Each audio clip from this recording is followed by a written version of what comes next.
uJesu Kristu uyinkosi.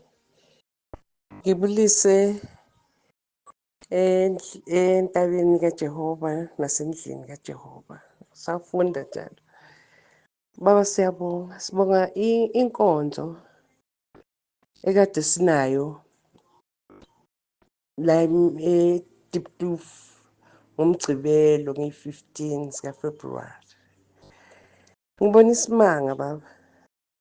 Ngibona isimanga uNkulunkulu mkhulu ngendlela ezinga. Uma ulibele ushumayela laphayana phezulu. Ngibona ungekho la kithi. Ngathi usemafini phezulu. Awunyakaza uthini kodwa kuphuma nje ivoice. Ulibele kuphuma ivoice ngize ngithi kudadewethu. Waba uNsibando kanti ukuphi manje ngoba angimboni lana.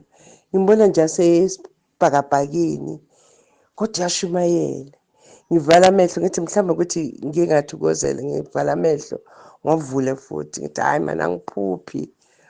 Ubaba uyashumayela lapha. Baba siyabonga uNkulunkulu nawe. Akakuthwali ubaba. Imfundiso sifundisa zona ziyamangaza. Ngiyaqala ukubona umbono nje. Ngiyaqala ukubona umbono onje soloku kwaba yimi. Bungekho la kithi, bungashumayeli wena njengoba usho ukuthi uJesu Kristu ugibele wena.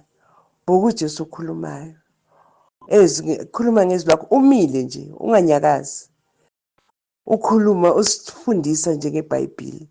Sifunda ngale Bhayibheli kodwa into engimangazile awukho la kithi. Ukulapha kulesi sibhakabhaka ngaze ngathi buza udadewethu ukuthi ubona kanjani ukuthi hayi mina ngiyambona kahle ngithi angimboni mina ngimbona alapha phezulu esibhakabhakeni lapha emafini. Ngibe nenhlanhla ngiyabonga baba ngiyabonga. Ngibonga uNkulunkulu ngawe ngoba kube ngingazange ngingene kule ezwini ekhaya lezwi ngabe namhlanje angazi lutho. Soloku le nkonzo ingihleli ngoMgcibelo mangiphuma ntambama ngafika ngalala kamnandi ngafika nasekhaya nangesonto ngalibele ilizwi lakho likhuluma. uNkulunkulu ngathi angaba nami angiphendule ngibe umuntu omuhle ngezikhathi zonke. Ngiyabonga baba uJesu Kristu uyinkosi. Amen.